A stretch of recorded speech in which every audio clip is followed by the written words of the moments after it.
are on the final film of the last trilogy, The Rise of Skywalker, which was released in 2019 and was given extremely mixed opinions, along with the Last Jedi. Sorry, and I mean, The Force Awakens was also bashed with extremely mixed opinions as well. But the biggest ones that people fall on different camps with is The Last Jedi and The Rise of Skywalker, just because of the conclusions that they all went for, and the pains and the struggles that the Rise of Skywalker, sorry, was given because of the choices made by Rian Johnson in The Last Jedi. Me personally, between the two, I did have a better time with The Last Jedi than The Rise of Skywalker. I'm going to say right off the bat that The Rise of Skywalker sucked. Okay, I gave it a 1. All right, and that's low for a Star Wars film, especially.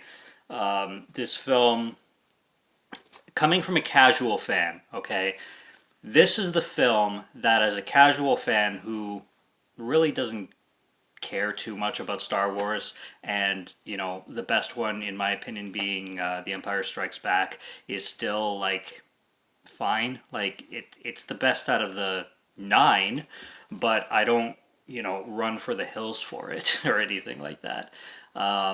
But after watching The Rise of Skywalker, I mean, this brought me down even a step or two when it comes to being a casual fan.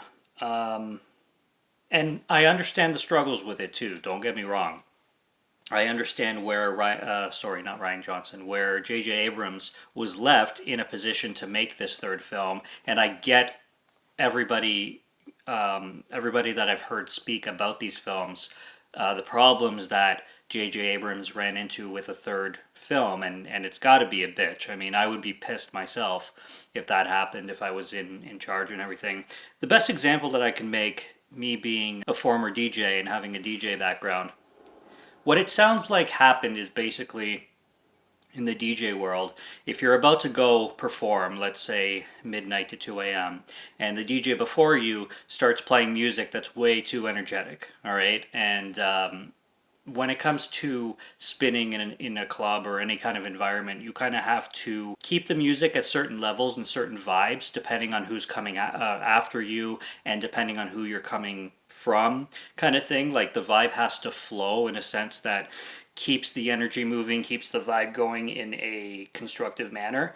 So if you have the DJ before you at, let's say, 10 p.m. playing bangers, and they're just going boom, boom, boom, boom, and it's like 10 p.m., the DJ coming after you is definitely going to be pissed off and being like, hey, you are playing the wrong vibe at the wrong time, and it completely screws up the rest of the night for the rest of the talent, kind of thing.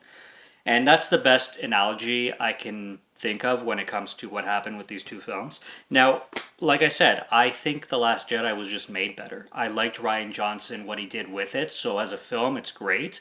But I can totally see the backlash on Rian Johnson because of what he did. Like, he literally made another first act, and thinking about that, I can understand how pissed I would be.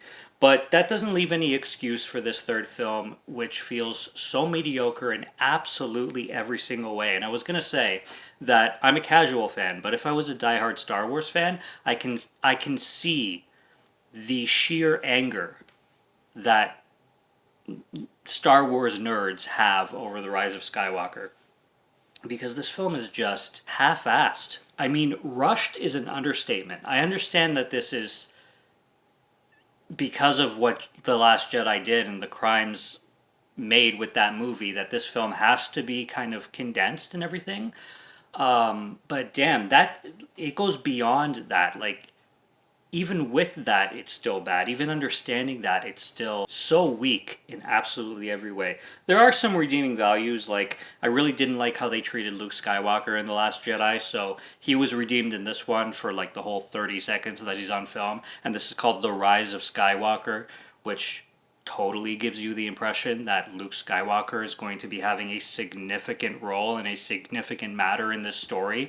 But no, he spends like 30 seconds, and the new Skywalker is not even a Skywalker. It's, spoiler alert, a Palpatine. Cool idea. I liked how they they went with that. And it's not the fact that she was a Palpatine that bothered me. I actually think that's very interesting to play with. But they don't give any payoff with her. They don't have her earn, in my personal opinion, the Skywalker name. They don't. This is the worst one that they do it with. They built her up really well in The Force Awakens, really well in The Last Jedi, and then here she is. She's like, okay, well, I guess, we'll just give her the crown because she's already here, so we might as well. That's how it felt to me. But basically, this one is essentially Palpatine is kind of resurrected. Like they find a broadcast. That's how this film is introduced, where they find his voice being broadcast through the galaxy or something like that. And he's resurrected somehow, and then he surfaces, I guess, this thing called the Final Order, which is like the big and final fleet of like the Death Star, like the Death Star, I don't know, 3.50 or something. And Kylo Ren is still given orders to go seek Rey out, and then they have this whole Force ability where they're able to fight each other through their thoughts. I always found that strange to comprehend. They really introduced that in The Last Jedi, but I still have a hard time kind of wrapping my mind on how that works. But it makes for some interesting scenes, but it's really confusing. I think the worst way they did it was with Leia Organa in The Last Jedi, where she's killed, but then she resurrects herself. I thought that was ridiculous.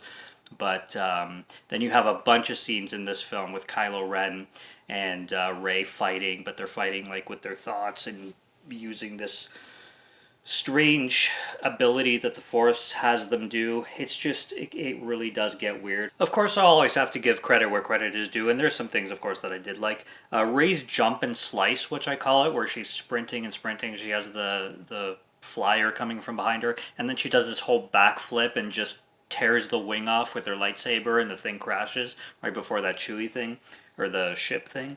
I really, really liked that, and I thought that was one of the best scenes leading up to the whole spaceship lightning strike thing that I really, really enjoyed. And I really like this one line that was dropped in here. They win by making you think you're alone. There's more of us than you would probably realize. That relates to so many things in life, and I really, really liked that quote dropped into this movie, and I personally think that that quote specifically gave this film so much meaning, and of course many quotes in these films do, but that one really struck a chord with me, and especially in modern times, it definitely really meant a lot, so I like that. One of the best things that happened in this film, this will be a positive, is when they had that scene involving Rey trying to hold that ship back and thinking Chewie's in it, and then here comes Kylo Ren and he does the same thing and he's using his force to hold it back, and this is when we discover that it's hinted, but it's pretty much claimed at this point, that she is actually a Palpatine and has Palpatine powers when the lightning blows up the ship. I really love that, and I really liked how they went for it, but I think they should have went for it stronger. Like, can you imagine if they actually killed Chewie? Like, I know this would upset a lot of fans, but when you're already upsetting fans when it comes to a film like this, wouldn't it be crazy if you, like, killed off a beloved character like that to give this film even more of, like, a head explosion kind of thing? And I don't even think they, like, if they did that, I don't think it would be, like, obviously they could do it to a point where it feels like a fuck you, but they could do it in a sense that it's bittersweet. And I think they maybe, and you don't even have to kill Chewie, but go a little bit harder with the gut punch when it comes to that, because that was a gut punch. Sorry. But I think it could have been even more of a gut punch, if you know what I mean. Killing Chewie was just an example, but you don't have to kill Chewie. I'm just saying that you could have delivered that scene with more of a gut punch. Can't even say gut punch. But the whole Rey being a Palpatine and that whole lightning scene, I really, really liked that a lot. The whole idea that C-3PO is forbidden from translating Sith, I found that funny and pretty humorous. I like how they played with that. I really don't like Poe as a character. I love Oscar Isaac, and I think Oscar Isaac is a great actor and delivers everything phenomenally, including his performance in this film. I don't like Poe as a character. I just don't like his humor and his sarcasm. I don't think he takes the film to any kind of enjoyment levels. It's hard to explain. Overall, I just don't think his character is well created. I think he's a very flat, very weak character, and some people will definitely disagree with me on that, but in my opinion, he is definitely the flattest and the weakest of all characters in this film. And again, with the humor, this one does what The Last Jedi did as well. It goes for such Austin Powers style humor. Like, literally, there's scenes in this film, and there was in The Last Jedi too, but there's scenes in this film that feel like a spoof. Like, this feels like a Spaceballs level spoof, Austin Powers level spoof. Like, when you have Kylo Ren wearing the mask and it has cracks all over it, and he's like, I feel unease with my appearance. Is there a problem? And then the guy's like, oh, you mean the mask? No, no problem at all. Like, that is so spoofy. And it doesn't fit a Star Wars movie. It's funny in another movie, but it feels, you can't have Austin Powers humor in a Star Wars movie. It just feels weird.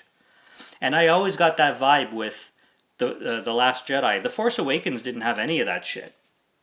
But you get to The Last Jedi in this one, and it's just hammed up with that and that type of humor, that spoofy humor. Like, it gets to Star Wars spoof level, and it just feels strange and almost like an insult. Like I said, I'm a casual fan, so I don't really care as much as a Star Wars nut would, but I can put myself in the shoes of a Star Wars nut, and I would see that just not being enjoyable at all. I can see why fans have a huge problem with this entire trilogy and see how it completely derails itself from the original trilogy. That I can see 100%. And the other thing that happens in this movie, which happens in a lot of Star Wars films, I don't understand how you're supposed to know who certain characters are. There's always constantly characters being introduced, and you're like, here's this person, but there's no intro to the person. Like, they just put somebody new on screen, and you're supposed to just go with it. Like, they're part of the story. Like, it's like they just land in the middle of the story, and there's nothing like, hey, I'm so-and-so. Oh, nice to meet you, so-and-so. What do you... Oh, I'm part of the Resistance, and this is my buddy. Like, there's no introduction to characters. Like, we have this character, who I had to look up, whose name is Janna, and she's on the moon of some planet, and she's introduced to Finn and everything. And she shows up on screen, and then we're just supposed to know who she is. I don't get this about the Star Wars universe. Like, are you supposed to know the whole lore? Are you supposed to read the books, the comics? Is there some kind of Star Wars encyclopedia that you're supposed to understand fully before you go into a Star Wars film? Because that's the only way that I can understand how somebody is supposed to know who every single character is that show up when 80, 90, 95% of them aren't named. They don't mention their names. Like, I don't think Janna was ever mentioned. And the girl who shows up in The Last Jedi named Rose Tico, the short little Asian girl, not named. I had to look her up too. It's like these characters just show up and you're supposed to go with it, and I don't understand that concept. Which leaves me wondering, like, are you supposed to... Is Star Wars made for fans only? Like, do you have to be diehard to understand it? And if you're not diehard, well, then you're going to be lost the whole time? Maybe. I don't know. But I'm ranting like a motherfucker in this one, but that's just one thing that really has always bugged me with Star Wars, but it happened in this one too. And, like, I don't understand how they fully expect the audience to know who everybody is, and maybe there's audience members who do, but I don't. I don't know who this chick that just showed up is, and I don't know who this guy that just showed up is, and they introduce aliens left, right, and center. You have these elephant people, like, where did they come from? You have this chimpanzee-looking alien that's constructing the Kylo Ren's mask. Did they ever introduce this monkey-like alien civilization before? Like, I've never seen this shit. What is it? What kind of alien is it? When I watch a movie and I have to do so much fucking research, I don't like the movie. Anyway. So, The Rise of Skywalker was the last one. I don't think I'm going to be reviewing Rogue One or Solo or any of those Star Wars stories because I really don't give a shit. I don't give a shit about Star Wars. Okay, if that bothers you, then unsubscribe. But Lord of the Rings is a much far better trilogy than Star Wars can ever be. And that includes the original trilogy, all right? It's good. The original trilogy is the best of the trilogies, and Empire Strikes Back is the best movie of the Star Wars movies. But watching these nine, I just realized even more that I just don't like Star Wars. And I think for the longest time I was trying to like Star Wars because everybody for some reason likes Star Wars. And there's a lot of like pop culture things like that it's hard to find. Like, I don't think I've ever met somebody who doesn't like Star Wars. I don't think I've ever met somebody who actually says, you know what? I don't like Star Wars at all. It only goes from like casual fans and up. But I just don't. They're boring to me. They're not my thing. They're fine as background music, I guess, but to sit down and watch one from beginning to end is a total waste of time for me. I literally rather watch so many other things. I'm not into the story. That's it. They're not bad movies. It's not that I don't understand what the fans see when, like, a die-hard Star Wars fan, like die-hard, read every comic, every book. I understand it fully. It's just not for me. Like, it's not my thing. So that's all there is to it. But that's what I got on the last one. I can understand how this would offend the hell out of people. And I see the reason, like, as a casual fan, I see why this is the one that would piss a lot of people off. But I've also heard people on the opposite. They despise The Last Jedi, and they think this one is actually pretty good. So I find there's two kinds of people. There's the ones that loathe Last Jedi and think this one's good. And then there's the ones that loathe this one and think Last Jedi is pretty good. I'm on that camp. I think Last Jedi at least was really well done. But I can see where the problems arose from Rian Johnson doing what he did. And professionally, he did the wrong thing. Again, with the DJ example. Professionally, if I came on 10 to 12 and I started, doing Big Room House, when the headliner, like, the headliner's coming after me, I can see why the headliner would want to chop my head off. So, that's the comparison I can make. So I'm glad I'm done these films. I hope you all got entertainment from them. I'm going to put these reviews together, obviously, because I reviewed the 9, but I don't think I'm going to be doing Rogue One or Solo. I'm definitely not doing any of the TV shows. And in conclusion, Star Wars is just not for me. But hey, to all the fans, God bless you, and love the fuck out of them, all right? Love the fuck out of everything that you love. Always. Subscribe to Morgan Film Fan if you'd like to listen to my voice or if you like my film reviews. I'll be back with more soon, so stay tuned for those. Check out what's on the channel already. Stay tuned for what's coming until next review. Have a good one. Take care and cheers.